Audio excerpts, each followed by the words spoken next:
Hello everyone, this is Mukesh. देखो, आज अपने डिस्कस करने जा रहे हैं सॉलिड स्टेट फिजिक्स का लेक्चर नंबर 9।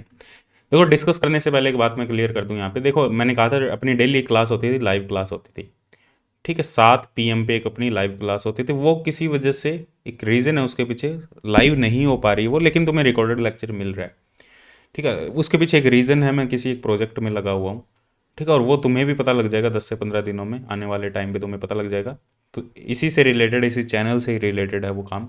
ठीक है, उस काम में मैं काफ़ी उलझा हुआ हूँ और उस वजह से मैं इस टाइम पे टाइम नहीं दे पा रहा। हाँ, मैं वीडियो रिकॉर्डेड इसलिए मेरी वीडियो, क्योंकि वीडियो देखो लाइव क्लास में मेरे को ही ज़्यादा ईजी है।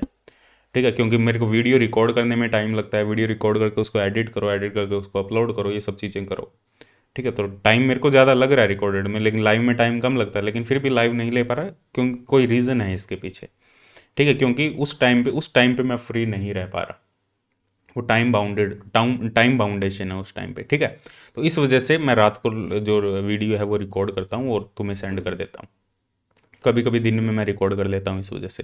ठीक है, वो तो आने वाले टाइम में भी तुम्हें पता लग जाएगा। और एक दिन अपने लाइव इंटरेक्शन भी रखेंगे, देखते हैं इस संडे को अपने पॉसिबल होता है तो एक लाइव इंटरेक्शन रखते हैं, जिसमें जितना हो सके मैं तुम्हें क्लियर करने की कोशिश करूँगा आगे क्या होने वाला है। क्या मैं अकेडमी पे कंटिन्यू करूँगा, नहीं करूँगा, वो सारी चीज़ें अपने डिस्कस करेंगे यहाँ पे। ठीक है, और आगे के क्या प्लान्स है। ठीक है, मैंने ऑलरेडी बहुत पहले भी बताया हुआ मेरे क्या क्या प्लान्स है, उसके अकॉर्डिंग मैं चल रहा हूँ। काफ़ी टाइम से इस प्रोजेक्ट में मैं लगा हुआ हूँ, 6 महीने हो गए लगभग मेरे को। ठीक है, लगभग 6 मंथ मेरे को हो चुके हैं इस प्रोजेक्ट में लगे हुए। कहीं ना कहीं पीछे काम कर रहा था इस पर, थोड़ा थोड़ा मैं काम कर रहा था और साथ में बाकी काम भी चल रहे थे। लेकिन अब इसको लॉन्च करने का टाइम आ चुका है, तो इस वजह से मैं इस पर थोड़ा सा बिजी हूँ। आने वाले टाइम में तुम्हें पता लग जाएगा। ठीक है, तो देखो आज इस लेक्चर में अपने डिस्कस करने वाले हैं reciprocal lattice of F C C. ठीक है, एफ सी सी के लिए रेसिप्रोकल लैटिस ड्रॉ करेंगे। इसके बाद में अपने कुछ डिस्कस करेंगे properties of reciprocal lattice vector. Properties के बारे में डिस्कस करेंगे, properties of F C C, properties of reciprocal lattice vector, not FCC, reciprocal lattice vector. एक second, properties of reciprocal lattice vector ये डिस्कस करेंगे सेकंड टॉपिक। उसके बाद में अपने डिस्कस करेंगे यहाँ पे X ray diffraction. X ray diffraction topic करेंगे। एक्सरे डिफ्रैक्शन के बाद में अपने डिस्कस करेंगे इसकी इंटेंसिटी पैटर्न कैसा होता है, और इंटेंसिटी पैटर्न कैसा होता है, और उस इंटेंसिटी पैटर्न पे क्रिस्टल स्ट्रक्चर का क्या इफेक्ट पड़ता है। यदि क्रिस्टल स्ट्रक्चर को अपने चेंज करें, टेम्परेचर को बढ़ाएं, बॉन्ड लेंथ को चेंज करें, दो प्लेन के बीच की डिस्टेंस को कम करें, ज़्यादा करें, कंप्रेशन करें, स्ट्रेन करें, स्ट्रेस करें, यूनिफॉर्म स्ट्रेस हो सकता है, नॉन यूनिफॉर्म स्ट्रेस हो सकता है। जो क्रिस्टल स्ट्रक्चर है, इसकी स्ट्रक्चर को यदि चेंज करें अपने, तो इंटेंसिटी जो एक्सरे डिफ्रैक्शन इंटेंसिटी हमें पैटर्न मिल रहा है उस पर क्या इफेक्ट पड़ता है, उसके बारे में भी अपने डिस्कस करेंगे। और इसके साथ में ब्रैग्स डिफ्रैक्शन।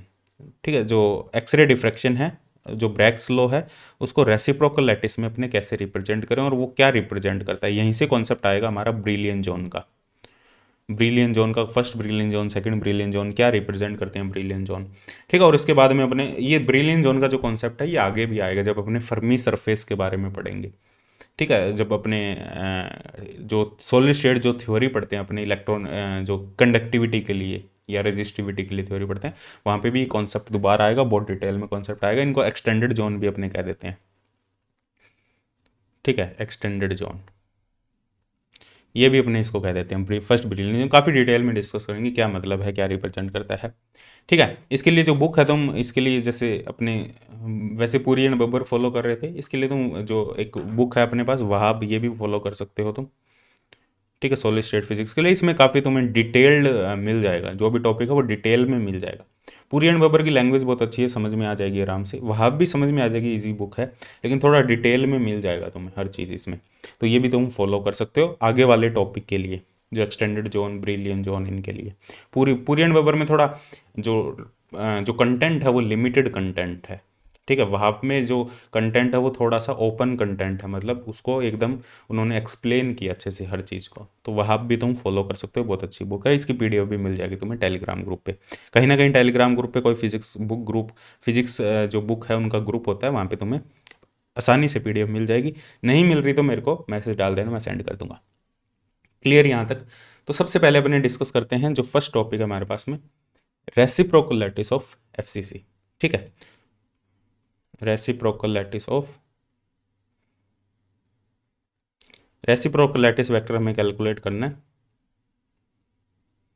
For FCC.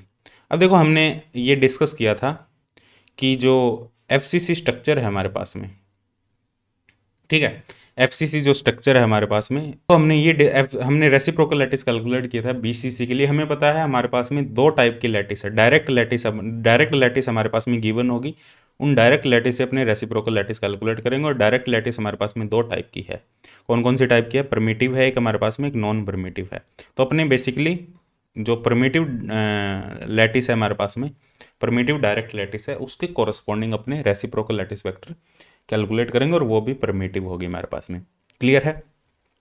अब परमिटिव कौन सी होगी एफसीसी के अंदर, पहले तो वो अपने फाइंड आउट करना पड़ेगा। जो परमिटिव डायरेक्ट लैटिस है वो है कौन सी एफसीसी के अंदर, उसके कोरस्पॉन्डिंग फिर अपने जो रेसिप्रोकल लैटिस वेक्टर के जो फॉर्मूलाज है वो अप्लाई करेंगे और कैलकुलेट करेंगे, वॉल्यूम कैलकुलेट करेंगे और वॉल्यूम का आपस में रिलेशन भी बनाएंगे यहाँ पे। क्लियर है? अब देखो सबसे पहले डिस्कस करते हैं जो एफसीसी स्ट्रक्चर है उसकी डायरेक्ट परमिटिव लैटिस वेक्टर है कौन सी। ये जैसे हमारे पास में एफसीसी स्ट्रक्चर का मतलब क्या है? एफसीसी स्ट्रक्चर का मतलब है हमारे पास में जो एटम होंगे, क्यूबिक क्रिस्टल की अपने बात कर रहे हैं यहाँ पे, जो एटम होंगे वो इसके कॉर्नर पे भी होंगे और इसके हर एक फेस पे भी होंगे। X Y and right handed coordinate system है ये हमारे पास में एफसीसी स्ट्रक्चर है।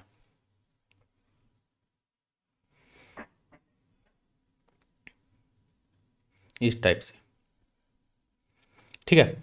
अब यहाँ पे जो एटम है वो इसके कॉर्नर पे भी है हमारे पास में और इसके हर एक फेस पे भी एटम है। इस फेस पे भी है, इस फेस पे भी है, इस फेस पे भी है, हर एक फेस पे एक एटम है हमारे पास में। तो यहाँ पे अपने नियरेस्ट नेबर की बात करें, देखो नियरेस्ट नेबर क्या होगा, यदि इसको अपने ओरिजिन कंसिडर करें, इसको अपने सेंटर कंसिडर करें, तो ये जो एटम होगा ये नियरेस्ट नेबर होगा, ये जो एटम होगा ये नियरेस्ट नेबर होगा, ये जो एटम होगा ये नियरेस्ट नेबर होगा। सेकंड नियरेस्ट नेबर एटम की बात करें तो ये जो सेकंड, ये वाले जो एटम होंगे जो कॉर्नर पे हैं वो सेकंड नियरेस्ट नेबर होंगे, जो फेस पे हैं वो नियरेस्ट नेबर होंगे, सेकंड नियरेस्ट नेबर होंगे जो हमारे पास में कॉर्नर पे है।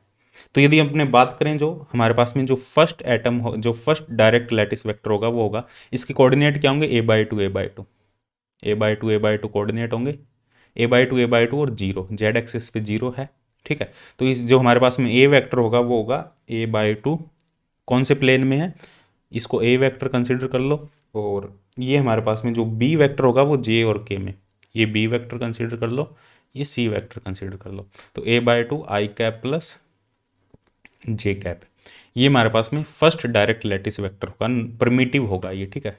a/2 जे कैप प्लस के कैप, और जो सी वेक्टर होगा हमारे पास में होगा a/2 आई कैप प्लस के कैप, या के कैप प्लस आई कैप लिख सकते हो या आई कैप प्लस के कैप लिख सकते हो। तो ये हमारे पास में है डायरेक्ट परमिटिव लैटिस वेक्टर, ठीक है। डायरेक्ट परमिटिव लैटिस वेक्टर है एफसीसी स्ट्रक्चर के लिए। अब इसका वॉल्यूम क्या होगा? इस देखो इस डायरेक्ट परमिटिव लैटिस वेक्टर से क्यूब बना सकते हो तुम, इसको थोड़ा सा इस टाइप से ऐसे आगे बढ़ा दो, मैं अलग पेन से बना देता हूँ ताकि तुम्हें समझ में आ जाए। ये क्यूब फॉर्म कर सकते हो यहाँ से, इस टाइप से, इस टाइप से, इसके अंदर अंदर टाइप अंदर अंदर होगा वो, इस टाइप से थोड़ा सा रफ सा बनेगा वो, इस टाइप से क्यूब फॉर्म कर सकते हो। और ये इसके अंदर होगा, इस एफसीसी स्ट्रक्चर के अंदर होगा, और ये परमिटिव होगा हमारे पास में, परमिटिव यूनिट सेल कह सकते हैं इसको, परमिटिव यूनिट सेल। परमिटिव का मतलब जिसके कॉर्नर पे ही हो, जो एटम है जिसके सिर्फ कॉर्नर पे एटम हो, कोई भी अंदर बाहर एटम नहीं हो, सिर्फ कॉर्नर पे एटम हो। तो इसके कॉरस्पॉन्डिंग इसका वॉल्यूम हमें कैलकुलेट करना है। देखो इसका वॉल्यूम क्या होगा, volume of primitive direct lattice crystal, या यूनिट सेल भी कह सकते हो या क्रिस्टल भी कह सकते हो। इसका जो वॉल्यूम होगा हमारे पास में वो क्या होगा, a/b×c, ये इसका वॉल्यूम होगा। कैसे कैलकुलेट करोगे? जो ए के कंपोनेंट है वो आई जे, a/2 का क्यूब बाहर ले लो, ठीक है। a/2 का क्यूब हमने बाहर ले लिया क्योंकि तीनों रो में a/2 a/2 a/2 है, 3 a/2 बाहर आ जाएंगे, a/2 का क्यूब बाहर आ गया। आई प्लस जे तो मतलब 1 1 0, और ये होगा हमारे पास में j प्लस के 0 1 1, और ये होगा हमारे पास में आई प्लस के 101। तो ये क्या आ जाएगा हमारे पास में, A cube by 8 into 1 1 minus 0 minus 1 0 minus 1 plus 0। तो ये क्या आ जाएगा हमारे पास में, A cube by 8 into 1 plus 1 2। तो ये आ जाएगा ए क्यूब बाय 4। ये हमारे पास में वॉल्यूम होगा direct primitive lattice vector of FCC crystal.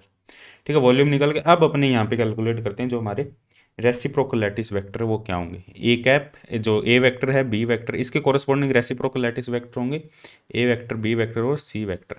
जो ए वेक्टर होगा हमारे पास में reciprocal lattice vector, reciprocal lattice vector. ठीक है, अब जो ए वेक्टर होगा हमारे पास, देखो ए वेक्टर की अपने बात करें तो जो ए वेक्टर होगा हमारे पास में वो क्या होगा, 2 pi B cross C upon A dot B cross C. A dot B cross C हमने कैलकुलेट कर लिया, तो हमें बी क्रॉस सी कैलकुलेट करना है। बी क्रॉस सी क्या होगा हमारे पास में, आई जे के। बी क्या है हमारे पास में, देख सकते हो यहाँ पे बी है हमारे पास में जे और के। तो ए बाई 2 बाहर आ गया एक, और जे और के एलिमेंट है, आई के एलिमेंट 0 है, और सी के जो एलिमेंट है हमारे पास वो है आई और के। ए बाई 2 एक और बाहर आ जाएगा एक रो में से, और 1 0 1। तो इसको अपने कैलकुलेट करेंगे तो ये क्या आएगा, ए स्क्वायर बाई 4 इंटू ये आ जाएगा हमारे पास में आई कैप 1 माइनस 0 माइनस जे कैप करेंगे तो 0 माइनस 1 प्लस के कैप आएगा 0 माइनस 1। तो ये हमारे पास में आ जाएगा A square by 4 I cap minus minus minus plus J cap minus K cap, ये हमारे पास में आ जाएगा। तो इसमें ए की वैल्यू को यहाँ पे पुट कर दो, जो हमारे 20 क्रॉस सी है उसकी वैल्यू को पुट कर दो, 2 pi into A square by 4 I plus J minus K cap, तीनों पे कैप है, ठीक है, अपॉन ए क्यूब बाय 8। नीचे था ए क्यूब बाय, देखो A cube by 4 not 8, A cube by 4। तो नीचे बचेगा हमारे पास में 4 से 4 यहाँ पे कैंसिल हो जाएगा, एक नीचे बचेगा, ए बचेगा नीचे, ए बचेगा और आई प्लस जे माइनस के। तो ये हमारे पास में रेसिप्रोकल लैटिस वेक्टर होगा ए वेक्टर। ठीक है, ऐसे ही हमारे पास में एक बी वेक्टर होगा, जो बी वेक्टर होगा वो क्या होगा, 2 पाई बाय ए। सेम इसी टाइप से निकाल लोगे, यहाँ पे माइनस आई प्लस जे प्लस के कैप होगा, और जो सी वेक्टर होगा हमारे पास में वो होगा 2 पाई बाय ए। लिख देता हूँ, ये कैलकुलेट कर लेना, आई माइनस जे प्लस के होगा। ये तीनों हमारे पास में रेसिप्रोकल लैटिस वेक्टर होंगे। क्लियर है यहाँ तक, ए एंड बी। अब ये देख सकते हो ये सेम वही वेक्टर है जो हमारे बीसीसी के अंदर, ये सेम वही वेक्टर है जो हमारे बीसीसी के अंदर परमिटिव डायरेक्ट लैटिस वेक्टर थे, primitive direct lattice vector. Same ये वही वेक्टर है हमारे पास में, जो बीसीसी के अंदर डायरेक्ट प्रिमिटिव लैटिस वेक्टर थे वो हमारे पास में ये आ रहे हैं। इसका मतलब जो एफसीसी का जो रेसिप्रोकल होगा वो बीसीसी होगा, ये कह सकते हैं एफसीसी के जो रेसिप्रोकल स्ट्रक्चर होगी that is BCC, reciprocal of FCC will be BCC. और इसका जो वॉल्यूम होगा, वॉल्यूम की बात करें, जो रेसिप्रोकल लैटिस वेक्टर, रेसिप्रोकल यहाँ पे एक यूनिट सेल बनेगा, इन तीनों वेक्टर से एक यूनिट सेल, एक क्रिस्टल बना सकते हैं अपने, एक यूनिट सेल बना सकते हैं, उसका वॉल्यूम क्या होगा, वॉल्यूम ऑफ रेसिप्रोकल लैटिस। देखो वॉल्यूम की अपने बात करें तो वॉल्यूम को अपने वी आर से लिख सकते हैं, रेसिप्रोकल लैटिस ए कैपिटल डॉट बी क्रॉस सी। तो ये क्या आएगा हमारे पास में, देखो ए एलिमेंट 2 पाई बाय ए का क्यूब बाहर ले लो, 2 पाई बाय ए का क्यूब हमने बाहर ले लिया तीनों रो में से, ये आएगा 1 1 माइनस 1 1 1 माइनस 1 माइनस 1 1 1 और 1 माइनस 1 1। इसको हमें सॉल्व करना है, तो इसको यहाँ सॉल्व कर देता हूँ मैं, 2 पाई बाय ए का क्यूब, फर्स्ट हमारे पास में आएगा 1, ये 1 ले लिया हमने, 1 इंटू 1 1, माइनस 1 इंटू -1, तो -1, तो ये +1 हो जाएगा, -1, -1 इंटू 1 -1 माइनस, और ये होगा हमारे पास में -1 प्लस, अब यहाँ पे हो जाएगा प्लस प्लस -1, और ये हो जाएगा -1 -1 1 -1, ठीक है, ये आ जाएगा हमारे पास में, तो ये आ जाएगा 2π/a का क्यूब, ये आ जाएगा 2 -2 और -1 और -2 का प्रोडक्ट 2, ठीक है, ये भी 2 आ जाएगा, ये भी 2 आ जाएगा, और ये आ जाएगा हमारे पास में 0, तो ये आ रहा 4, 2π/a का क्यूब इंटू 4, ये हमारा वॉल्यूम आएगा, 2π/a का क्यूब इंटू 4। तो यहाँ से हम देख सकते हैं हमारे पास में जो वॉल्यूम था डायरेक्ट लैटिस वेक्टर का, जो वॉल्यूम था वो था a³/4।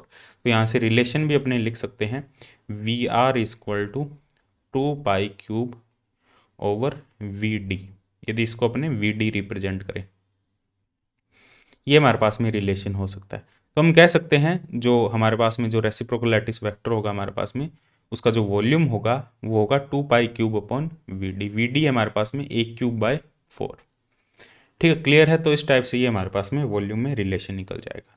अब अपने डिस्कस करते हैं यहाँ पे ये एफसीसी जो रेसिप्रोकल, अब यदि तुम नॉन प्रिमिटिव की बात करो तो नॉन प्रिमिटिव भी निकल जाएगा यहाँ पे, जो नॉन प्रिमिटिव, यहाँ लिख देता हूँ, जो नॉन प्रिमिटिव वेक्टर होंगे हमारे पास में, नॉन परमिटिव डायरेक्ट लैटिस जो वेक्टर होंगे इसके कॉरस्पॉन्डिंग तुम परमिटिव निकाल सकते हो।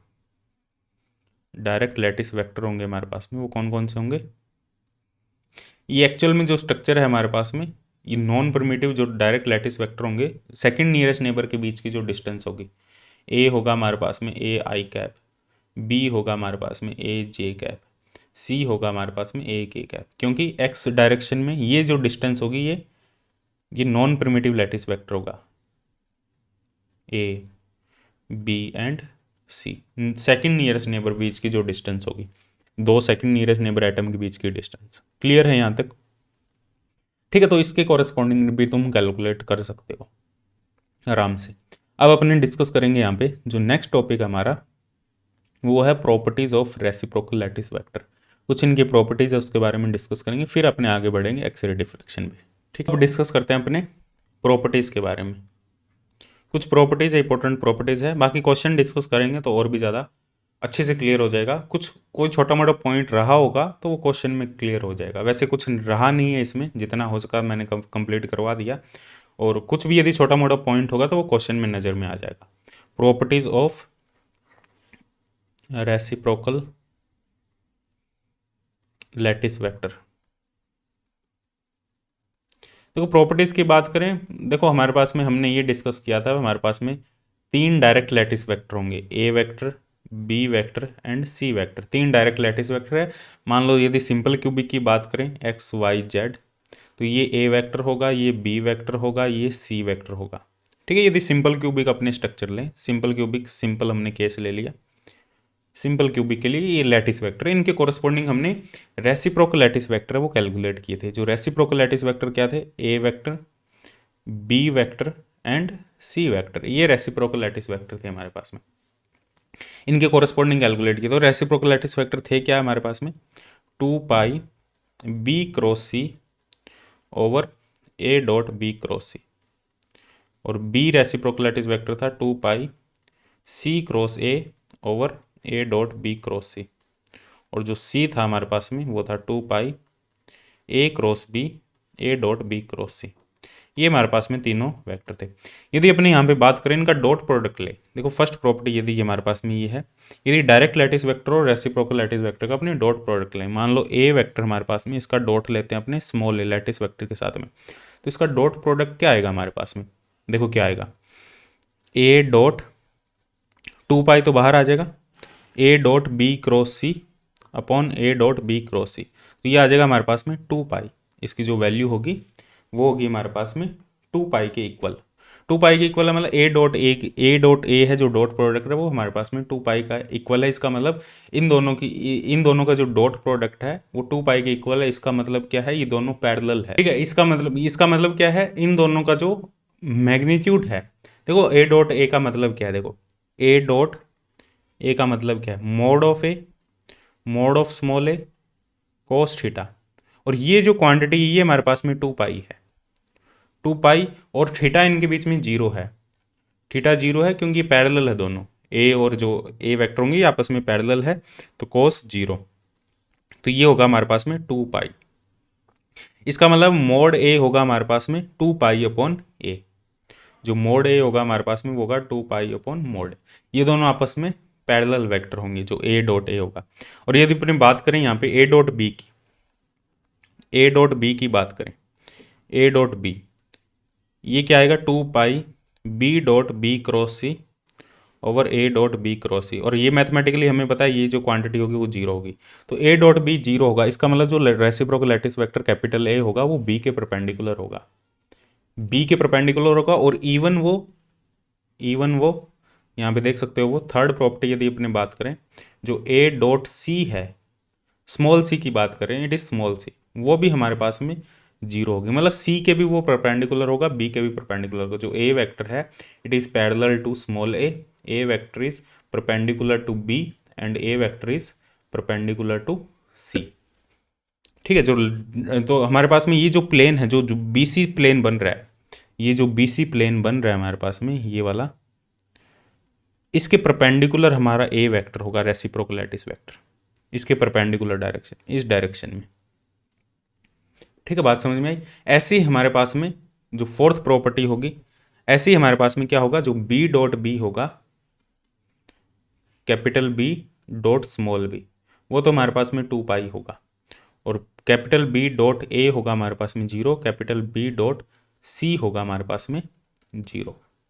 इसका मतलब जो b है वो पैरेलल है स्मॉल b के, और जो b होगा हमारे पास में वो परपेंडिकुलर होगा c के, और b परपेंडिकुलर होगा a के, मतलब c और a जो वेक्टर है ये वाला प्लेन है, इसके परपेंडिकुलर डायरेक्शन में हमारे पास में जो b वेक्टर है ये b वेक्टर होगा, और ऐसे ही हमारे पास में एक c वेक्टर होगा जो a और b के परपेंडिकुलर होगा, वो इस डायरेक्शन में होगा। ठीक है, ये सिंपल क्यूबिक में है, सिंपल क्यूबिक में इस टाइप से आ रहे हैं हमारे पास में प्लेन। ऐसे ही सेम हमारे पास में बीसीसी में होंगे, एफसीसी में होंगे, बीसीसी में भी ये कंडीशन वैलिड होगी, एफसीसी में भी ये कंडीशन वैलिड होगी, लेकिन वहाँ पे ए और बी वेक्टर है वो अलग अलग होंगे, प्रिमिटिव हमने लिए हैं वहाँ पे। ठीक है, यहाँ पे तो ए वेक्टर एक्स एक्सिस के अलोंग है, बी वेक्टर वाई एक्सिस के अलोंग है, सी वेक्टर जेड एक्सिस के अलोंग है, लेकिन ऐसे ही अपने एफसीसी में बात करें, एफसीसी में देखो ए वेक्टर क्या है, एफसीसी में हमारे पास में ये ए वेक्टर है। यदि एफसीसी स्ट्रक्चर की बात करें, यहाँ मैं बना देता हूँ, एफसीसी में देखो कैसे ड्रॉ होगा, ये एफसीसी स्ट्रक्चर है हमारे पास में इस टाइप से, समझने की कोशिश करो इसको थोड़ा सा, काफ़ी इंटरेस्टिंग है टॉपिक। ठीक है, ये हमारे पास में ये एक्स कंसिडर कर लेते हैं, इसको एक्स ले लो, इसको वाई ले लेते हैं, इसको जेड ले लेते हैं। अब यहाँ पे देखो जो ए वेक्टर है वो कौन सा है, ये ए वेक्टर है हमारे पास में, ये हमने ए वेक्टर लिया, बी वेक्टर कौन सा लिया हमने, ये बी वेक्टर लिया हमने। अब ए और बी के परपेंडिकुलर हमारे पास में, अब ये ए और बी के परपेंडिकुलर कौन सा वेक्टर होगा हमारे पास में, देख सकते हो जो सी वेक्टर होगा, जो रेसिप्रोकल लैटिस वेक्टर सी होगा, वो हमारे पास में ए और बी के परपेंडिकुलर होगा। ऐसे ही हमारे पास में ये सी वेक्टर है, तो ए और सी के परपेंडिकुलर कौन सा है, ए और सी के जो परपेंडिकुलर है हमारे पास में देख सकते हो, ये जो बी वेक्टर है, कैपिटल बी वेक्टर, वो ए और सी के परपेंडिकुलर है, मतलब ए और सी के परपेंडिकुलर, मतलब ये हमारे पास में ए और सी से एक प्लेन बनेगा यहाँ पे इस टाइप से। ये थोड़ा सा यहाँ पे गड़बड़ हो रहा है, एक सेकंड, इसको समझने की कोशिश करो, थोड़ा सा समझने की कोशिश करो। देखो ए और जो सी वेक्टर है इनसे एक प्लेन बनेगा यहाँ पे, ये ए वेक्टर है हमारे पास में, ये एक सी वेक्टर है हमारे पास में, इस टाइप से मैं बना देता हूँ, ये ए वेक्टर है, ये सी वेक्टर है हमारे पास में, यहाँ से एक प्लेन बना सकते हैं अपने। ठीक है, इन दोनों के जो परपेंडिकुलर होगा वो हमारे पास में रेसिप्रोकल लैटिस वेक्टर का बी वेक्टर होगा। ठीक है, जैसे यहाँ पे देख सकते हो जो एफसीसी हमने ड्रॉ किया, ये जो प्लेन है इसके परपेंडिकुलर हमारे पास में, ये हमारे पास में कौन सा है, ये ए और सी है, ए और सी, इस प्लेन के परपेंडिकुलर में हमारे पास में रेसिप्रोकल लैटिस वेक्टर होगा बी, कैपिटल बी। ठीक है, मतलब जो प्लेन होगा उसके परपेंडिकुलर हमारे पास में उसकी डायरेक्शन होगी। क्लियर है यहाँ तक? तो ये कुछ प्रॉपर्टीज थी, और भी इसकी कुछ प्रॉपर्टीज है। देखो अपने, यदि अपने सिंपल क्रिस्टल की बात करें, सिंपल क्रिस्टल में ये कुछ प्रॉपर्टीज़ है, ये भी तुम्हें पता होनी चाहिए, और प्रॉपर्टीज़ भी हमारे पास में। यदि अपने बात ऐसे ही अपने बीसीएससी में भी ड्रॉ कर सकते हैं। देखो यदि हमारे पास में अपने बात करें सिंपल क्रिस्टल में या डायरेक्ट क्रिस्टल में, रेसिप्रोकल क्रिस्टल की बात नहीं कर रहे अपने, डायरेक्ट लैटिस की बात करें। सिंपल क्रिस्टल या डायरेक्ट लैटिस की अपने बात कर रहे हैं, रेसिप्रोकल की बात नहीं कर रहे। डायरेक्ट लैटिस में हमें पता है क्रिस्टल स्ट्रक्चर क्या होती है, कुछ लैटिस पॉइंट होते हैं हमारे पास में इस टाइप से, ये लैटिस पॉइंट होते हैं, समझने की कोशिश करना।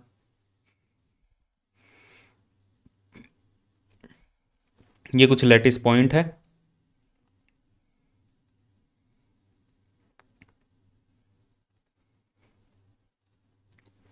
इन्हें लैटिस पॉइंट कहेंगे, इमेजिनरी पॉइंट होंगे स्पेस के अंदर। और हमें पता है इनका जो इन्वायरमेंट होता है वो सेम होता है हर तरफ। इस लैटिस पॉइंट का जो इन्वायरमेंट है, यहाँ से ये भी ये डिस्टेंस है, ये भी ये डिस्टेंस है, यदि अपनी क्यूबिक की बात करें। अब यहाँ से हमें पता है यदि क्यूबिक की ना बात करो तो वो अलग अलग हो जाएगा हमारे पास में, ABC। यदि इस एटम की बात करें और इस एटम से अपने को इस एटम की तरफ मूव करना है, ठीक है, इसके कोऑर्डिनेट मान लो ये ओरिजिन है, यहाँ से अपने को यहाँ जाना है, ठीक है। तो अपने किसका यूज़ करते हैं यहाँ पे, अपने यूज़ करते हैं जो ट्रांसफॉर्मेशन होती है हमारे पास में, वो होती है ट्रांसलेशन ट्रांसफॉर्मेशन, या अपने ट्रांसलेशन वेक्टर का भी यहाँ पे यूज़ करते हैं। जो ट्रांसलेशन वेक्टर होता है हमारे पास में वो क्या होता है, देखो यदि 2 डायमेंशन में बात करें तो जो ये ओरिजिन है हमारा, तो ये जो ट्रांसलेशन वेक्टर होगा वो हमारे पास में क्या होगा, इसको अपने 2 डायमेंशन में लिख देते हैं N1 A vector plus N2 B vector. और N1 N2 यहाँ पे इंटीजर है, N1 एंड N2 यहाँ पे क्या है, इंटीजर, ठीक है। इंटीजर 1 2 3 हो सकते हैं। 1 2 3 का मतलब यहाँ पे यदि ये ओरिजिन है हमारा और ये एक्स एक्सिस है हमारी, ये वाई एक्सिस है हमारी, तो इसका मतलब जो N1 है हमारे पास में वो 2 होगा और N2 हमारे पास में 1 होगा। इसका मतलब जो ट्रांसलेशन वेक्टर होगा वो होगा 2A vector plus B vector. ये इसके कोऑर्डिनेट होंगे, ए की तरफ तो ये ए और बी की तरफ अपने कितना जा रहे हैं, वाई एक्सिस पे अपने कितने जा रहे हैं, बी डिस्टेंस चल रहे हैं, और एक्स एक्सिस पे अपने कितने चल रहे हैं, 2A डिस्टेंस चल रहे हैं। तो इसके जो ट्रांसलेशन वेक्टर होंगे हमारे पास में वो क्या होंगे, 2A प्लस बी। तो मतलब ये इंटीजर होता है हमारे पास में N1 एंड नेगेटिव भी हो सकता है, पॉजिटिव भी हो सकता है। तो ये हमारे पास में ट्रांसलेशन वेक्टर होगा। यदि अपने इसी को 3 डायमेंशन में लिखें, देखो ये क्यों बता रहा हूँ मैं, इसी को अपने 3 डायमेंशन में लिखें, जो 3 डायमेंशन में ये होगा हमारे पास में ट्रांसलेशन जो वेक्टर होगा वो होगा N1A vector, N2B vector and N3C vector. ये हमारे पास में 3 डायमेंशन में ट्रांसलेशन वेक्टर होगा। इसी टाइप से हमारे पास में सेम इसी टाइप से हमारे पास में जो रेसिप्रोकल लैटिस है उसके अंदर भी एक हमारे पास में ट्रांसलेशन वेक्टर होगा। वहाँ पे भी इंटीजर होंगे कुछ, लेकिन वहाँ पे हमारे पास में जो ट्रांसलेशन वेक्टर होगा उसको अपने रिप्रेजेंट करेंगे रेसिप्रोकल लैटिस के अंदर। जो हमारे पास में ट्रांसलेशन वेक्टर होगा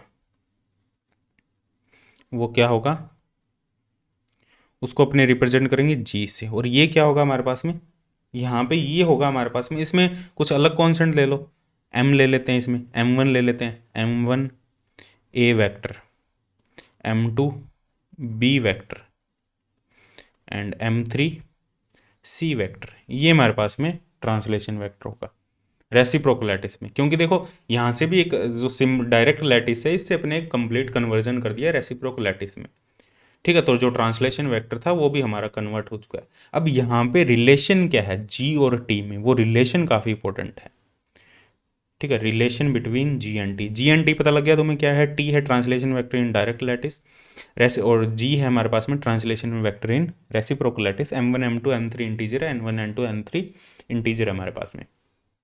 अब रिलेशन की बात करें यहाँ पे,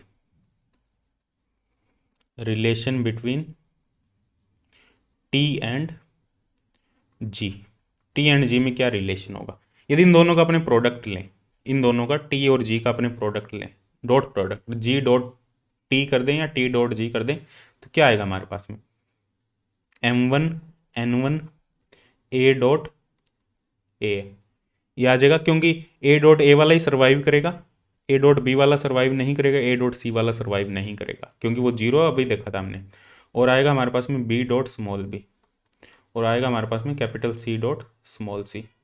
ये आएगा हमारे पास में, सॉरी गड़बड़ कर दी मैंने, गड़बड़ कर दी यहाँ पे M1 इसके साथ हमें एक सेकेंड रुको, देखो क्या गड़बड़ हुई है यहाँ पे, ये देख सकते हो यहाँ पे। एक सेकंड रुको। हाँ, M1 N1 A dot small A, M2 N2 B dot small B, M3 N3 C dot small C, ये हमारे पास में होगा। अब A डॉट स्मॉल ए को अपने 2 पाई लिख सकते हैं, 2 पाई बाहर आ जाएगा तीनों में, इसको भी 2 पाई लिख सकते हैं, इसको भी 2 पाई लिख सकते हैं। 2 पाई बाहर हो जाएगा, M1 N1 M2 N2 M3 N3, ये हमारे पास में टर्म आ रही है। अब देखो इसका यदि अपने इसको एक्सपोनेंशियल ले लें, ई की पावर आयोटा जी डॉट टी, इस फॉर्म में लिख लें अपने इसको, तो ये टर्म क्या बनेगी, ई की पावर आयोटा 2 पाई और साथ में कुछ इंटीजर M1। अब ये इंटीजर कुछ भी हो सकते हैं, पॉजिटिव भी हो सकता है, नेगेटिव भी हो सकता है, लेकिन 2 पाई से मल्टीप्लाई होकर वो 2 पाई की टर्म में ही रहेंगे। हो सकता है -2 पाई हो जाए, हो सकता है -4 पाई हो जाए, हो सकता है -6 पाई हो जाए। तो इसकी जो वैल्यू आने वाली है हमारे पास में, M2 मैथमेटिकल प्रॉपर्टी है ये, M3 N3, इसकी जो वैल्यू आने वाली है वो 1 के इक्वल आएगी, क्योंकि ई की पावर आयोटा 2 पाई ले लो, -2 पाई ले लो, 4 पाई ले लो, -4 पाई ले लो, 6 पाई ले लो, -6 पाई ले लो। ठीक है, इंटीजर है, 2 पाई से मल्टीप्लाई करने के बाद में वो ऑर्डर तो 2 पाई का ही रहेगा। ठीक है, तो cos 2 पाई ले लो, cos -2 पाई ले लो, cos 4 पाई ले लो, cos -4 पाई ले लो, क्योंकि ई की पावर आयोटा थीटा क्या होता है हमारे पास में, cos theta plus iota sine theta. तो अपने रियल पार्ट की बात करें, इसकी यदि अपने रियल पार्ट ही देख रहे हैं अपने, ठीक है, इसका रियल पार्ट ले रहे हैं अपने, तो रियल पार्ट इसका क्या होगा हमारे पास में 1 के इक्वल होगा। ठीक है, और साइन वाला तो वैसे ही 0 हो जाएगा, साइन 2 पाई, साइन -2 पाई, साइन 4 पाई, साइन -4 पाई, वो वैसे ही 0 हो जाएगा। तो ई की पावर आयोटा जी डॉट टी की जो वैल्यू होगी वो 1 के इक्वल होगी। ये बहुत इंपॉर्टेंट रिलेशन है हमारे पास में ट्रांसलेशन वेक्टर और रेसिप्रोकल लैटिस वेक्टर के अंदर।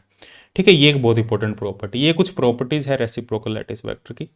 ठीक है, बाकी और क्वेश्चन करेंगे तो क्वेश्चन किस टाइप के बनते हैं रेसिप्रोकल लैटिस वेक्टर के, वो भी तुम्हें आइडिया हो जाएगा किस टाइप के क्वेश्चन एग्जाम में पूछे गए हैं, किस टाइप के क्वेश्चन बनते हैं। ठीक है, वो भी अपने डिस्कस करेंगे। अब अपने डिस्कस करेंगे यहाँ पे जो थर्ड टॉपिक है वो है X-ray diffraction. X ray diffraction discuss करेंगे, इंटेंसिटी पैटर्न के बारे में डिस्कस करेंगे, फिर ब्रैग्स लॉ डिस्कस करेंगे। देखो अब डिस्कस करते हैं अपने डिफ्रैक्शन ऑफ एक्सरे। ठीक है, फ्रॉम क्रिस्टल, क्रिस्टल है, देखो हमें क्या डिफ्रैक्शन का मतलब क्या है, सबसे पहले डिफ्रैक्शन का मतलब है यहाँ पे bending of light from A obstacle. Diffraction की कंडीशन भी होती है हमारे पास में, कोई भी ऑब्स्टेकल है वहाँ से यदि लाइट बेंड हो रही है तो उस फिनोमिना को अपने कहते हैं डिफ्रैक्शन। ठीक है, ये हम कह सकते हैं बेंडिंग ऑफ लाइट, या डेविएशन ऑफ लाइट भी कह सकते हैं। किसी एक इस रास्ते जा रही थी लाइट और यहाँ पे कोई ऑब्स्टेकल था हमारे पास में, इस ऑब्स्टेकल से टकरा के वो उसकी जो डायरेक्शन है वो चेंज होगी कुछ थीटा एंगल पे, तो इसे कहते हैं अपने बेंडिंग ऑफ लाइट। अब जो लाइट की बेंडिंग है वो डिफ्रैक्शन होता किस में है, देखो लाइट हमें पता है एक वेवलेंथ है, एक वेवलेंथ है, और जो डिफ्रैक्शन होता है वो कौन से लाइट में हो सकता है, वो कंडीशन होती है हमारे पास में। जो डिफ्रैक्शन की जो कंडीशन होती है हमारे पास में वो क्या होती है, वो होती है इसका जो ऑब्स्टेकल है हमारे पास में, या जो अपर्चर है जहाँ से डिफ्रैक्शन हो रहा है, जो अपर्चर है या जो हमारे पास में स्लिट है, स्लिट कह देते हैं, अपर्चर कह देते हैं, ऑब्स्टेकल कह देते हैं, उस अपर्चर का जो साइज है वो वेवलेंथ, जो लाइट हमारी जो इलेक्ट्रोमैग्नेटिक रेडिएशन है, ईएम रेडिएशन कह रहे हैं अपने, ईएम रेडिएशन है, उसके कंपैरिजन में उसके कंपेरेबल होनी चाहिए। उसका जो साइज है ऑब्स्टेकल का, जो साइज है, स्लिट का साइज की बात करें अपने, डिफ्रैक्शन जो सिंगल स्लिट डिफ्रैक्शन पैटर्न पढ़ते हैं उसमें जो ग्रेटिंग में जो स्लिट का जो विड्थ होती है, जो स्लिट की जो विड्थ होती है वो वेवलेंथ, जो हमारी जो लाइट होती है उसकी वेवलेंथ की ऑर्डर की होती है, इस वजह से डिफ्रैक्शन वहाँ पे पॉसिबल होता है। ठीक है, लेकिन यहाँ पे क्या है हमारे पास में, यहाँ पे एक्सरे जो लाइट है, देखो एक्सरे क्या है, एक्सरे एक इलेक्ट्रोमैग्नेटिक रेडिएशन है, एक इलेक्ट्रोमैग्नेटिक रेडिएशन है, इलेक्ट्रोमैग्नेटिक रेडिएशन है, इसका मतलब इसके में वेवलेंथ होगी, इसकी एक एनर्जी होगी, और एक्सरे की जो एनर्जी है वो काफ़ी हाई एनर्जी होती है। ठीक है, एनर्जी बहुत ज़्यादा हाई एनर्जी होती है, काफ़ी लार्ज एनर्जी होती है, हाई एनर्जी होती है। हाई एनर्जी होने की वजह से हमें पता है एनर्जी का फॉर्मूला होता है hc/λ, इसका मतलब इसकी वेवलेंथ लैम्डा बहुत ज़्यादा स्मॉल होगी, और इतनी स्मॉल होगी कि जितना कि हमारे पास में जो क्रिस्टल है, क्रिस्टल के जो दो प्लेन है उनके बीच की जो डिस्टेंस है, या क्रिस्टल में जो दो लैटिस पॉइंट है, दो एटम है, दो मॉलिक्यूल है, उनके बीच की जो डिस्टेंस है, या दो प्लेन के बीच की जो डिस्टेंस है, उसके ऑर्डर की होगी। तो यहाँ पे एक्सरे का डिफ्रैक्शन इजीली हो सकता है। वेवलेंथ जितनी ज़्यादा स्मॉल होगी हमारे पास में, उतना ही डिफ्रैक्शन इजीली पॉसिबल होगा क्रिस्टल स्ट्रक्चर में। तो उसके लिए हाई एनर्जी हमें इलेक्ट्रोमैग्नेटिक रेडिएशन चाहिए, इस वजह से अपने एक्सरे का यूज़ करते हैं। एक्सरे की जो एनर्जी है बहुत ज़्यादा हाई होती है। हाई क्यों होती है, इसका प्रोडक्शन कैसे होता है, किस किस टाइप की एनर्जी निकलती है एक्सरे में, और इंटेंसिटी क्या होती है एक्सरे की, वो अपने एटॉमिक एंड मॉलिक्यूलर फिजिक्स का टॉपिक है, या अपने क्वांटम मैकेनिक्स में ही पढ़ते हैं डिटेल में। ठीक है, मोजले लॉ भी कहते हैं, मोजले लॉ भी इसमें पढ़ते हैं अपने, वो यहाँ डिटेल में नहीं करने वाले, लेकिन अपने क्वांटम मैकेनिक्स में या एटॉमिक एंड मॉलिक्यूलर फिजिक्स में उसको डिटेल में डिस्कस करेंगे। ठीक है, तो अब यहाँ पे देखो क्या होगा, डिफ्रैक्शन का मतलब है बेंडिंग, डिफ्रैक्शन का मतलब है लाइट का बेंडिंग होना। अब जो क्रिस्टल है हमारे पास में, क्रिस्टल से जो एक्सरे है वो बैंड होती है यहाँ पे, इसको अपने कह देते हैं diffraction of X-ray from the crystal. Bragg's law भी कह देते हैं इसको। देखो क्या होगा हमारे पास में, मान लो ये हमारे पास में क्रिस्टल है इस टाइप से, ये हमारे पास में क्रिस्टल है, इसका ये नीचे वाला प्लेन है, ये सेकंड प्लेन है, ये थर्ड प्लेन है। 3D में होगा ये, वैसे 2D में बना रहा हूँ मैं इस टाइप से। ये हमारे पास में एक प्लेन होगा इस टाइप से, ये लैटिस पॉइंट होंगे, सभी इमेजिनरी पॉइंट्स होंगे, यहाँ पे एटम्स रखे होंगे। इन इमेजिनरी पॉइंट्स के ऊपर हमने कुछ ना कुछ एटम यहाँ पे प्लेस किए हैं। यहाँ पे एटम है, वो किसी भी टाइप के एटम हो सकते हैं, डायटोमिक भी हो सकता है, पॉलीएटॉमिक भी हो सकता है, सिंगल एटॉमिक भी हो सकता है, वो अलग अलग टाइप के एटम होते हैं, और आपस में सभी एटम टच हो रहे होते हैं यहाँ पे। ठीक है, वो कौन सी स्ट्रक्चर है उस पर डिपेंड करता है, अपने एक रैंडम केस ले रहे हैं। अब यहाँ पे क्या होगा, ये हमारे पास में, ये वैसे एक्चुअल में इसको बनाएं तो ये 3D में होगा इस टाइप से, इसकी जो स्ट्रक्चर है वो पीछे की तरफ भी होगी इस टाइप से, इस टाइप से, पर यहाँ 2D में दिखाया मैंने। ठीक है, इसको 3D में, ये 3D में कंसिडर करो इसको। अब यहाँ पे देखो क्या होगा, जैसी एक्सरे लाइट इस पर फॉल होगी, एक्सरे लाइट इस पर इस टाइप से फॉल होगी, ये इस पर नॉर्मल होगा, ये नॉर्मल होगा। और एक्सरे जब लाइट फॉल हो रही है, मान लो वो जो क्रिस्टल प्लेन है, उस प्लेन से ये थीटा का एंगल बना रही है, इस एंगल को अपने थीटा बी भी कह देते हैं, ब्रैक्स एंगल भी कह देते हैं थीटा बी। और वो डिफ्रैक्ट हो गए, देखो यहाँ से जो लाइट आई हमारे पास में, अब यहाँ पे देखो क्या हो रहा है, यहाँ से एक लाइट आई, यहाँ गई, और एक लाइट यहाँ से आई हमारे पास में, नीचे वाले प्लेन से वो डिफ्रैक्ट होके इस डायरेक्शन में चलेगी। ठीक है, और दोनों लाइट आपस में इंटरफेयर करेगी, यहाँ पे इंटरफेरेंस होगा। इंटरफेरेंस के बाद में हमें पता लगेगा जो इंटेंसिटी हमें मिलेगी वो मैक्सिमम इंटेंसिटी मिलेगी या मिनिमम इंटेंसिटी मिलेगी। वो डिपेंड करता है किस पे, इन दोनों के पाथ डिफरेंस पे। ठीक है, एक लाइट है वो ऊपर से आ रही है, एक लाइट है नीचे वाले प्लेन से रिफ्लेक्ट होकर आ रही है, दोनों के बीच में कुछ डिस्टेंस है। ठीक है, मतलब एक टाइप से ये एक स्लिट की तरह बिहेव कर रहा है, ये जो हमारे पास में है ये एक स्लिट की तरह बिहेव कर रहा है, और इसकी जो डिस्टेंस है वो है interplanar distance D. D HKL से भी रिप्रेजेंट कर देते हैं या ओनली डी से भी लिख देते हैं, इसे कहते हैं अपने interplanar spacing. Diffraction phenomena actual में इंटरफेरेंस ही है, अंदर तो इंटरफेरेंस ही होता है। जो हमारे पास में जो नेचुरल फिनोमिना है, जो हमारे पास में फंडामेंटल फिनोमिना है, वो तो इंटरफेरेंस ही है। दो लाइट का यहाँ पे आपस में, दो लाइट इंटरफेयर करेगी तो कुछ पॉइंट पे इंटेंसिटी ज़्यादा होगी, कुछ पॉइंट पे इंटेंसिटी कम होगी।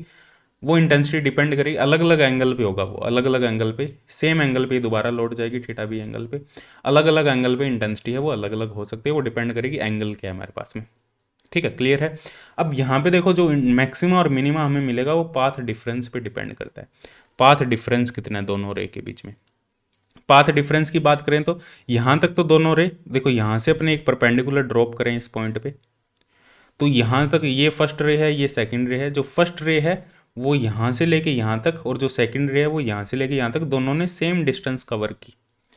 दोनों के डिस्टेंस में यहाँ फर्क नहीं, हमने परपेंडिकुलर ड्रॉप कर दिया तो मतलब ये दोनों डिस्टेंस है वो सेम है, कम ज़्यादा नहीं है। ये पीछे से आ रही है थोड़ी सी इस टाइप से, इसको दोनों को यहाँ पे इक्वल करो, ऐसे इस टाइप से यहाँ पे परपेंडिकुलर ड्रॉप करो, तो ये हमारे पास में यहाँ तक इक्वल आई। फिर यहाँ से इस पॉइंट से, इस पॉइंट को ए पॉइंट कंसिडर कर लेते हैं, ए पॉइंट से इस पॉइंट तक हमारे पास में, ठीक है, ए पॉइंट से इस पॉइंट तक जो सेकंड रे वो एक्स्ट्रा चली, और यहाँ पे भी एक परपेंडिकुलर ड्रॉप कर दो। इसके बाद में दोनों रे इक्वल लाइन चल रही है, और यहाँ से लेके यहाँ तक ये ओ पॉइंट कंसिडर कर लो इसको, ओ पॉइंट, और ये पॉइंट बी कंसिडर कर लो। तो जो एक्स्ट्रा पाथ चली जो हमारे पास में, जो सेकंड रे, इसको ए पॉइंट, इसको ओ पॉइंट ले लिया हमने, इसको बी पॉइंट ले लिया, तो जो सेकंड रे है वो एक एक्स्ट्रा पाथ चली है यहाँ पे, ए ओ बी डिस्टेंस। ठीक है, जो पाथ डिफरेंस होगा यहाँ पे वो होगा हमारे पास में ए ओ बी। जो एक एक्स्ट्रा पाथ सेकंड रे चली है, ठीक है। फर्स्ट रे और सेकंड रे में जो पाथ डिफरेंस वो ए ओ बी है, इसको ए ओ प्लस ओ बी भी लिख सकते हैं।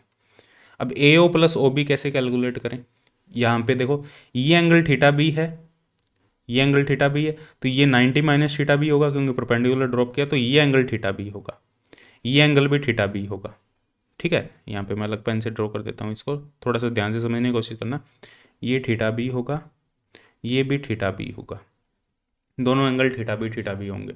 अब देखो यहाँ पे इस ट्राइंगल की बात करें, इस पॉइंट को, ये जो ट्राइंगल है अपने इस टाइप का, ये ट्राइंगल है, ये वाला ट्राइंगल, ये ए पॉइंट है, ये ओ पॉइंट है, ये हमारे पास में डी डिस्टेंस है, डी एच के एल, और ये एंगल हमारे पास में थीटा बी है।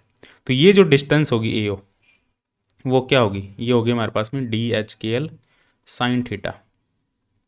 साइन थीटा यहाँ पे अप्लाई कर दोगे, साइन थीटा होता है हमारे पास में परपेंडिकुलर अपॉन हाइपोटेनस, परपेंडिकुलर है ए ओ, हाइपोटेनस है डी एच के एल, तो ए ओ आ जाएगा D H K L into sine theta B, तो ये आ जाएगा D H K L sine theta B. Same इसी टाइप से ये भी आ जाएगा हमारे पास में D H K L sine theta B, दोनों को ऐड कर देंगे तो ये आएगा 2 DHKL साइन थीटा बी। ये हमारे पास में दोनों रे के बीच में पाथ डिफरेंस होगा, ठीक है, डिफ्रैक्शन ऑफ एक्सरे में दोनों रे के बीच में। और बहुत इंपॉर्टेंट फॉर्मूला यहाँ से क्वेश्चन बनता है, 2 DHKL equal to 2 DHKL sine theta B, ये पाथ डिफरेंस होगा। अब हमारे पास में यहाँ पे कंडीशन है, कब मैक्सिमा मिलेगा, कब मिनिमा मिलेगा, कब इंटेंसिटी मैक्सिमा होगी एक्सरे की, कब मिनिमा होगी। तो जो पाथ डिफरेंस है हमारे पास में, पाथ डिफरेंस क्या आ गया हमारे पास में, 2 DHKL साइन थीटा बी, और ये हमारे पास में एन लैम्डा के यदि इक्वल है तो मैक्सिमम मिलेगा हमें, और यदि ये एन माइनस हाफ लैम्डा या एन प्लस हाफ लैम्डा भी लिख सकते हो कि इक्वल है तो ये मिनिमम मिलेगा हमें। एन की वैल्यू यहाँ पे शुरू होगी हमारे पास में 1 2 3 4 से, यहाँ एन की वैल्यू शुरू होगी हमारे पास में 0 1 2 3 4 से। एन इक्वल टू 0 पे भी हमें मैक्सिमम मिलेगा, यहाँ पे भी एन इक्वल टू 0 शुरू कर दो, 0 1 2 3 4, पार डिफरेंस 0 होगा या लैम्डा होगा या 2 लैम्डा होगा या 3 लैम्डा होगा तो हमें मैक्सिमम मिलेगा। Path difference lambda by 2, 3 lambda by 2, 4 lambda 5 lambda by 2, ये लैम्डा बाई 2 की टर्म में पार डिफरेंस होगा तो हमें मिनिमम मिलेगा, ठीक है। ये हमारे पास में मैक्सिमम और मिनिमा की कंडीशन है। तो इससे कहते हैं अपने, तो इंटेंसिटी जो हमें पैटर्न, जो इंटेंसिटी हमें मिलेगी, पीक्स मिलेगी, वो इसके कॉरस्पॉन्डिंग मिलेगी, इसके कॉरस्पॉन्डिंग हमें जीरो इंटेंसिटी मिलेगी, ठीक है। तो ये हमारे लिए काफ़ी इंपॉर्टेंट है, 2 DHKL sine theta B equal to N lambda. और ये याद रखना, ये थीटा बी कौन सा, थीटा बी एंगल है यहाँ पे, ये याद रखना थीटा बी किस किस के बीच में एंगल है, थीटा बी एंगल है रे के बीच में और किसके बीच में, क्रिस्टल प्लेन के बीच में, क्रिस्टल प्लेन और जो लाइट आ रही है उनके बीच में एंगल थीटा बी है। थीटा बी को ये मत समझ लेना तुम, ठीक है, ये थीटा बी नहीं है, ये 90 माइनस थीटा बी है, तो ये हमारे पास में थीटा बी होगा। क्लियर है, यहाँ तक क्लियर है सभी को। अब देखो यहाँ पे क्या होगा हमारे पास में, ये थीटा बी निकल के, अब यहाँ पे हमें पीक्स मिल जाएगी एक्सरे की, अलग अलग पीक्स मिलेगी। अब जो पीक्स है, हमें इंटेंसिटी जो पीक्स मिलेगी वो किस पे डिपेंड करती है, वो डिपेंड करती है DHKL पे और थीटा बी पे। मतलब यदि हमें फर्स्ट पीक मिल रही है तो एन की वैल्यू 1 है, एन की वैल्यू मतलब 1, मतलब फर्स्ट पीक हमें मिल रही है। फर्स्ट पीक का मतलब है ये, हमें मान लो ये इंटेंसिटी है, ये हमारे पास में फर्स्ट पीक मिल रही है। अब जो फर्स्ट पीक मिल रही है वो किस पे डिपेंड करते हैं, वो DHKL और थीटा बी पे डिपेंड करता है। एन इक्वल टू 1 और लैम्डा लाइट की कॉन्स्टेंट है, मान लो लैम्डा कॉन्स्टेंट है, तो किस पे डिपेंड कर रहा है, DHKL और साइन थीटा बी की जो वैल्यू है वो कॉन्स्टेंट होगी, कांस्टेंट होगी। इसका मतलब यदि तुम क्रिस्टल की जो DHKL है उसको इंक्रीज कर दोगे तो साइन थीटा भी डिक्रीज कर देगा, यदि साइन थीटा बी को इंक्रीज कर दोगे तो DHKL है वो डिक्रीज कर जाएगा, ठीक है। बात समझ में आ रही है। जैसे ये हमारे पास में मान लो ये पीक है हमारे पास में, ये जो पीक मिल रही है हमें उसका 2 थीटा के कॉरस्पॉन्डिंग लेंगे अपने पीक, 2 थीटा के साथ में अपने ड्रॉ करेंगे यहाँ पे इंटेंसिटी का जो ग्राफ है वो 2 थीटा के साथ में ड्रॉ करेंगे। 2 थीटा के साथ में क्यों करेंगे, क्योंकि डिफ्रैक्शन एंगल 2 थीटा है हमारे पास में, क्योंकि लाइट इस रास्ते आ रही थी थीटा बी पे, सीधी जानी चाहिए। देखो लाइट ऐसे आ रही थी हमारे पास में, इस टाइप से लाइट आ रही थी थीटा बी एंगल पे, ठीक है, सीधी जानी चाहिए थी लेकिन डिफ्रैक्ट होकर इधर चलेगी, ठीक है। ये भी थीटा बी है, ये भी थीटा बी है, तो डिफ्रैक्शन एंगल कितना है ये टोटल टू थीटा बी, कितना डिफ्रैक्ट हुई, डेविएशन कितना हुआ, ओरिजिनल पाथ से कितना डेविएशन हुआ, that is two theta B. तो यहाँ पे जो इंटेंसिटी का जो कर्व बनेगा वो टू थीटा बी में बनाएंगे। ठीक है, थीटा बी की वैल्यू जितनी ज़्यादा होगी डी एच के एल की वैल्यू उतनी ज़्यादा कम होगी। ठीक है, मान लो दो पीक हमें मिल रही है, दो अलग अलग क्रिस्टल है, दो अलग अलग क्रिस्टल है। फर्स्ट क्रिस्टल के लिए पीक यहाँ मिल रही है, ठीक है, इंटेंसिटी वेवलेंथ सेम हम यूज़ कर रहे हैं, सेम वेवलेंथ यूज़ कर रहे हैं। ठीक है, एक क्रिस्टल में हमें पीक थोड़ी सी पास में मिल रही है और एक क्रिस्टल हमारे पास में। देखो इसको समझने की कोशिश करो थोड़ा सा, क्या कहना चाह रहा हूँ मैं यहाँ पे। देखो यहाँ पे क्या है, ये एक सेकंड क्रिस्टल है, ये हमारा फर्स्ट क्रिस्टल है, ये हमारा सेकंड क्रिस्टल है, दो क्रिस्टल है। सेम वेवलेंथ की लाइट है, एक्सरे को इंसिडेंट करवा रहे हैं दोनों क्रिस्टल पे, और फर्स्ट पीक को नोट कर रहे हैं। फर्स्ट पीक एक में काफ़ी ज़्यादा लार्ज एंगल पे मिल रही है और जो सेकंड क्रिस्टल उसमें जो फर्स्ट पीक है वो स्मॉल एंगल पे मिल रही है। इसका मतलब है दोनों की जो इंटरप्लेनर स्पेसिंग है उनमें डिफरेंस है। किसकी इंटरप्लेनर स्पेसिंग ज़्यादा है, जिसमें थीटा भी कम है उसकी इंटरप्लेनर स्पेसिंग ज़्यादा है। मतलब इसकी जो इंटरप्लेनर स्पेसिंग है D H K L, it is more than second की जो इंटरप्लेनर स्पेसिंग है, it is more than first जो हमारे पास में क्रिस्टल है इसकी इंटरप्लेनर स्पेसिंग से। बात समझ में आ रही है। पीक देख के अपने बता सकते हैं जो इंटरप्लेनर स्पेसिंग है, जो स्लिट विड्थ है, स्लिट विड्थ इंटरप्लेनर स्पेसिंग है, जो स्लिट विड्थ है किसकी ज़्यादा है, क्योंकि इन्वर्सली प्रोपोर्शनल है। ठीक है, थीटा बी जिसमें ज़्यादा होगा, थीटा बी की वैल्यू ज़्यादा होगी, डी एच के एल की वैल्यू कम होगी, डी एच के एल ज़्यादा होगा, थीटा बी कम होगा, दोनों इन्वर्सली प्रोपोर्शनल होंगे एक दूसरे के। ठीक है, ये कह सकते हैं अपने यहाँ पे, ये लिख सकते हैं D H K L inversely proportional to theta B, या साइन थीटा बी भी लिख सकते हैं, या थीटा बी भी अपने लिख सकते हैं।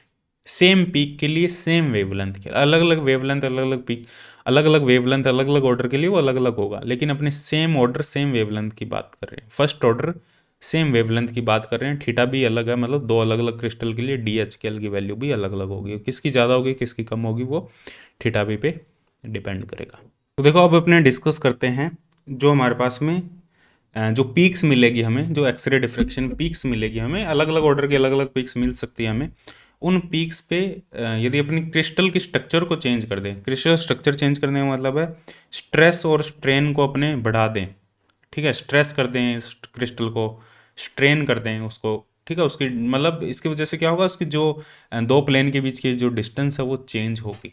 ठीक है, तो उस वजह से हमारे पीक्स पे क्या असर पड़ेगा। तो यहाँ पे जो नेक्स्ट टॉपिक है हमारे पास में वो है इफेक्ट ऑफ स्ट्रेस एंड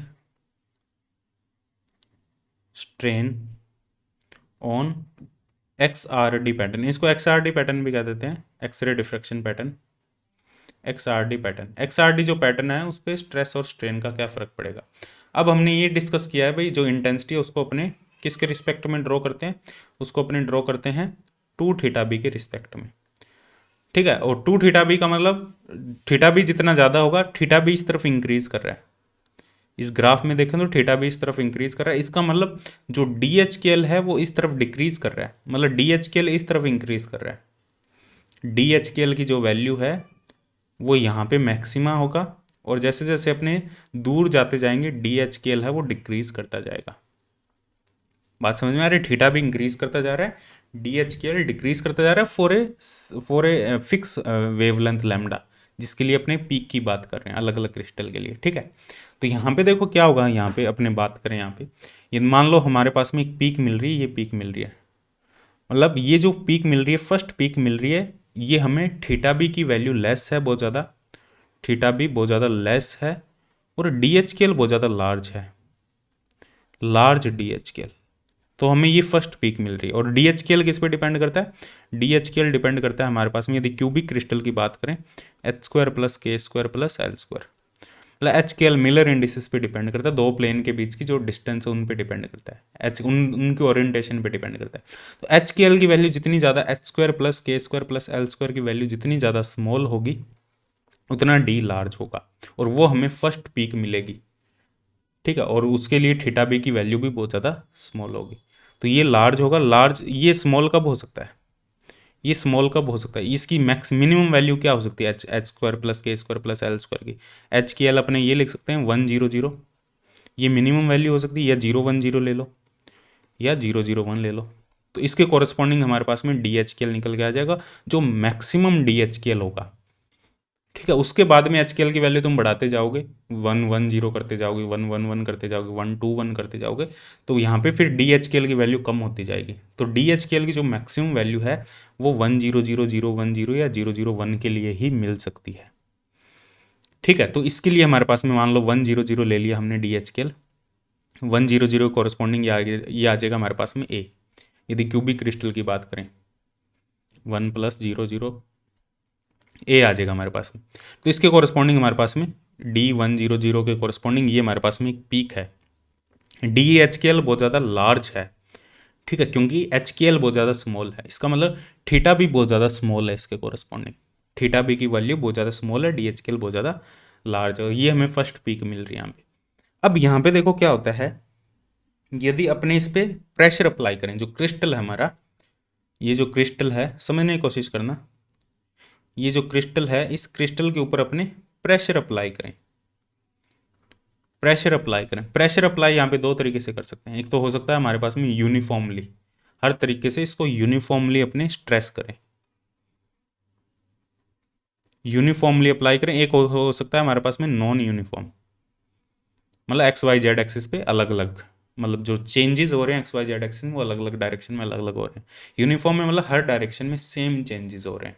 तो यदि यूनिफॉर्मली यदि प्रेशर अप्लाई करें, तो प्रेशर अप्लाई करने के बाद में क्या होगा, ये जो पीक है हमारे पास में, जो फर्स्ट पीक है, अपने एग्जाम्पल ले रहे हैं, फर्स्ट पीक ले रहे हैं अपने, ये जो फर्स्ट पीक है हमारे पास में ये शिफ्ट हो जाएगी अकॉर्डिंगली। वो प्रेशर पे डिपेंड करेगा कितनी शिफ्ट होगी, लेकिन इसकी इंटेंसिटी, इसके साइज, इसके शेप में कोई भी चेंजेस नहीं होगा यदि यूनिफॉर्म अपने उसको प्रेशर अप्लाई कर रहे हैं, यूनिफॉर्मली उसको स्ट्रेस कर रहे हैं अपने। ठीक है, तो ये जो A पीक और B पीक है, तो A एंड जो B पीक है इसका जो साइज होगा वो भी सेम होगा और इंटेंसिटी भी सेम होगी और शेप भी इसकी सेम होगी। किस केस में? यूनिफॉर्मली स्ट्रेस्ड, यदि उसको हमने यूनिफॉर्मली स्ट्रेस किया है, बस वो शिफ्ट कर जाएगा। शिफ्ट क्यों कर रहा है? क्योंकि D यहाँ पे चेंज हो रहा है, D कम हो रहा है, D कम हो रहा है, थीटा भी बढ़ जाएगा, थीटा भी बढ़ जाएगा, तो ये पीक है वो शिफ्ट होके यहाँ चली जाएगी। यदि हमारे पास में नॉन यूनिफॉर्म है, नॉन यूनिफॉर्म शिफ्ट की बात करें तो हमारे पास में ये जो पैटर्न है वो कुछ इस टाइप से मिलेगा। यहाँ पे क्या होगा हमारे पास में, ये जो पीक है, जो हायर ऑर्डर पर हमें पीक मिलेगी, हो सकता है उसकी इंटेंसिटी, उसमें जो साइज भी चेंज हो जाएगा, उसकी इंटेंसिटी भी चेंज हो जाएगी, उसका शेप भी चेंज हो जाएगी। वो डिपेंड करेगा किस टाइप से उसको हमने स्ट्रेस किया है, वो उसके अकॉर्डिंग सब कुछ चेंज हो जाएगा। ठीक है, नॉन यूनिफॉर्म के केस में जो A एंड B है उसका जो साइज़ है वो सेम नहीं होगा, उसकी इंटेंसिटी सेम नहीं होगी, उसकी शेप भी सेम नहीं होगी, शेप भी चेंज हो सकती है। ठीक है, ये हमारे पास में नॉन यूनिफॉर्म के केस में। ठीक है, तो ये इस टाइप से तुम इसको समझ सकते हो, इसको समझ सकते हो। ठीक है, यदि आपने देखा यहाँ पे टेम्परेचर का क्या इफेक्ट होगा, effect of temperature, effect of temperature on XRD pattern. Temperature की बात करें, टेम्परेचर का क्या इफेक्ट होगा? देखो टेम्परेचर की बात करें तो यहाँ पे जो टेम्परेचर को चेंज करने, टेम्परेचर बहुत ज़्यादा हाई टेम्परेचर नहीं है, लो टेम्परेचर है। लो टेम्परेचर का मतलब इतना टेम्परेचर कि वो आराम से वाइब्रेट कर सके, सिर्फ सिंपल हार्मोनिक मोशन कर सके। वो जो एटम है इस क्रिस्टल के अंदर, इतना हमने टेम्परेचर बढ़ा दिया कि वो उनकी डिस्टेंस चेंज ना हो, वो सिर्फ वाइब्रेट कर सके और अपनी ओरिजिनल पोजिशन में दोबारा आ जाए। ठीक है, तो हमारे पास में जो पीक्स मिलेगी वो कैसे मिलेगी, ये I है, ये 2 थीटा B है। मान लो ये हमें इनिशियल एक पीक मिल रही थी इस टाइप से, T इक्वल टू मान लो सम टेम्परेचर था 300 केल्विन पे, रूम टेम्परेचर पे। हमने टेम्परेचर को थोड़ा सा बढ़ा के कितना कर दिया, 350 केल्विन कर दिया। 350 केल्विन करने से जो पीक है उसकी पोजीशन चेंज नहीं होगी, वो पीक थोड़ी सी ब्रॉडर हो जाएगी और इंटेंसिटी उसकी कम हो जाएगी। ठीक है, उसकी इंटेंसिटी डिक्रीज हो जाएगी, टेम्परेचर बढ़ाने से उसकी इंटेंसिटी डिक्रीज हो जाएगी और पीक थोड़ी सी ब्रॉड हो जाएगी, टेम्परेचर बढ़ाने से। क्यों हो रहा है ऐसा? क्योंकि जो मॉलिक्यूल है क्रिस्टल के अंदर या जो एटम है, ठीक है, उनकी ऐसे नहीं है भाई उनके दो प्लेन के बीच की डिस्टेंस चेंज हो जाएगी टेम्परेचर बढ़ाने से, डिस्टेंस चेंज नहीं होगी, बस वो वाइब्रेट करने लग जाएंगे। ठीक है, अपनी पोजीशन के अबाउट वाइब्रेट करने लग जाएंगे और vibration degree of freedom consider हो जाएगी। कुछ एनर्जी है, कुछ एनर्जी का जो पार्ट है वो वाइब्रेशन में चला जाएगा, इस वजह से जो एक्सआरडी पैटर्न है उसकी जो इंटेंसिटी है वो थोड़ी सी कम हो जाएगी, एनर्जी लॉस हो जाएगी, एक तरीके से अपने ये कह सकते हैं। ठीक है, तो हम ये कह सकते हैं it is valid only for low temperature, valid only temperature is not so high. ठीक है, valid only if temperature is not so high, बहुत ज़्यादा हाई टेम्परेचर ना हो। एट हाई टेम्परेचर पे क्या होगा, हाई टेम्परेचर बॉन्ड टूट जाएंगे, ब्रेक हो जाएंगे, उसके बाद में डिस्टेंस चेंज हो जाएगी, उसमें फिर अपने अपने हाथ में नहीं है, उसमें बॉन्ड ब्रेक हो जाएंगे, दोनों मॉलिक्यूल अलग अलग दूर जाने लगेंगे, क्रिस्टल प्लेन की डिस्टेंस चेंज हो जाएगी, वहाँ पे फिर पीक शिफ्ट हो जाएगी। किस हिसाब से शिफ्ट होगी वो डिपेंड करेगा कैसा यूनिफॉर्म है या नॉन यूनिफॉर्म है, किस टाइप का हमारे पास में एक्सपेंशन हो रहा है। ठीक है, तो ये स्मॉल टेम्परेचर पे ही वैलिड होगा। तो इफेक्ट ऑफ टेम्परेचर में पॉइंट्स लिख देता हूँ, टेम्परेचर का क्या क्या इफेक्ट होगा। फर्स्ट यहाँ पे इफेक्ट होगा, पीक है वो ब्रॉड हो जाएगी, जो फर्स्ट इफेक्ट होगा पीक ब्रॉड हो जाएगी। ये जो पीक है इसका जो साइज है वो ब्रॉड हो जाएगा यहाँ पे। ठीक है, क्योंकि जो हमारे पास में जो इंटेंसिटी है, जो इंटेंसिटी जो पैटर्न है, ब्रॉड होने का मतलब, पीक ब्रॉड होने का मतलब क्या है हमारे पास में, ब्रॉड होने का मतलब इसमें जो रेंज है वो लार्ज रेंज कंसिडर होने लग जाएगी। पीक ब्रॉड होने का मतलब है एक जो विड्थ है, स्लिट की विड्थ कम ज़्यादा हो रही है यहाँ पे, लेकिन वो चेंज नहीं हो रही, वो ओसिलेट कर रहा है, वो एक एनर्जी का पार्ट वहाँ पे कंज्यूम हो रहा है, तो पीक की इंटेंसिटी कम हो जाएगी और जो पीक है हमारी वो ब्रॉड हो जाएगी। जो सेकंड पॉइंट होगा यहाँ पे हमारे पास में, सेकंड पॉइंट ये होगा जो इंटेंसिटी वो डिक्रीज कर जाएगी, इंटेंसिटी डिक्रीज कर जाएगी। थर्ड पॉइंट होगा पीक पोजीशन अनचेंज्ड, पीक की जो पोजीशन है वो अनचेंज्ड रहेगी। और जो फोर्थ पॉइंट है हमारे पास में, टी इंक्रीज करने पर क्या होगा, distance between two peak decrease, distance between two peak decrease. दो मान लो दो पीक हमें मिल रही थी जब हमने temperature T equal to 300 kelvin पे, एक पीक ए मिल रही थी, एक बी, अलग अलग पीक मिल रही थी हमें, दो पीक भी मिल सकती है, हायर ऑर्डर की पीक भी मिल सकती है। ठीक है, बी पीक मिल सकती है, इन दोनों के बीच की जो डिस्टेंस है वो कम हो जाएगी। क्यों कम हो जाएगी, क्योंकि पीक का साइज ब्रॉड हो रहा है, तो इन दोनों के बीच की जो डिस्टेंस है वो कम हो जाएगी। इसका मतलब नंबर ऑफ पीक्स है वो इंक्रीज कर जाएगी एक स्मॉल रीजन के अंदर, पीक पास पास में आ रही है तो एक स्मॉल रीजन की बात करें तो नंबर ऑफ पीक इंक्रीज कर जाएगी, इसे अपने कहते हैं diffusion, number of peak will increase in particular region, इसे अपने कहेंगे डिफ्यूजन लाइन या डिफ्यूजन ऑफ एक्सरे कह सकते हैं, डिफ्यूजन ऑफ एक्सआरडी पैटर्न। ठीक है, ये टेम्परेचर का कुछ इफेक्ट होगा। तो ये हमने टेम्परेचर, बाकी इसके क्वेश्चन किस टाइप के क्वेश्चन पूछे गए हैं वो क्वेश्चन भी अपने डिस्कस कर लेंगे। ठीक है, आने वाले जो नेक्स्ट लेक्चर होगा उसमें अपने क्वेश्चन डिस्कस करेंगे, क्वेश्चन डिस्कस करेंगे। और जो हमारा टॉपिक रह गया ब्रेक्स लॉ इन रेसिप्रोकलिटी, जो रेसिप्रोकलिटी के टर्म में हमने ब्रेक्स लॉ कैसे रिप्रेजेंट करें वो भी अपने नेक्स्ट लेक्चर में डिस्कस करेंगे। और इसके क्वेश्चन जो भी अभी तक हमने किया इसके क्वेश्चन की वीडियो होगी। ठीक है, अपने क्वेश्चन करेंगे, पीवाई के क्वेश्चन करेंगे, किस किस टाइप के क्वेश्चन पूछे गए हैं, फिर अपने यहाँ पे आगे बढ़ेंगे, जो भी हमारे नेक्स्ट टॉपिक होंगे, जो हमारे ब्रिलियन जोन वगैरह होंगे, ठीक है, वो डिस्कस करेंगे। फिर अपने आएंगे जो नेक्स्ट हमारे पास में यूनिट होगी, क्रिस्टल स्ट्रक्चर के बाद की जो यूनिट होगी, ठीक है, जिसमें अपने लैटिस वाइब्रेशन के बारे में डिस्कस करेंगे। लैटिस वाइब्रेट करता है तो frequency, normal mode, anomalous mode, optical mode, ठीक है, 2 डायमेंशन में, 1 डायमेंशन में, वो सब चीज़ें अपने डिस्कस करेंगे। स्पेसिफिक हीट कैपेसिटी के बारे में और वो सब चीज़ें डिस्कस करेंगे। ठीक है, बहुत सारे टॉपिक है। ठीक है, तो मिलते हैं नेक्स्ट क्लास में। बाकी चैनल को सब्सक्राइब कर लो, वीडियो को लाइक कर देना यदि वीडियो पसंद आई, और अपने दोस्तों के साथ भी शेयर कर देना। और लाइव क्लासेस क्यों नहीं हो रही, मैंने तुम्हें ऑलरेडी पहले ही बता दिया। ठीक है, रिकॉर्डेड में मेरे को भी टाइम ज़्यादा लग रहा है, लाइव में मेरे को भी टाइम बहुत कम लगता है, लेकिन वो कुछ रीज़न है उसकी वजह से वो कंडक्ट नहीं हो पा रही है, लेकिन फ्यूचर में वो ज़रूर कंडक्ट होगी। ठीक है, थोड़ा सा 10-15 दिन का टाइम है, बाद में सारा कुछ नॉर्मल हो जाएगा सब। ठीक है, तो मिलते हैं नेक्स्ट क्लास में। Bye bye, take.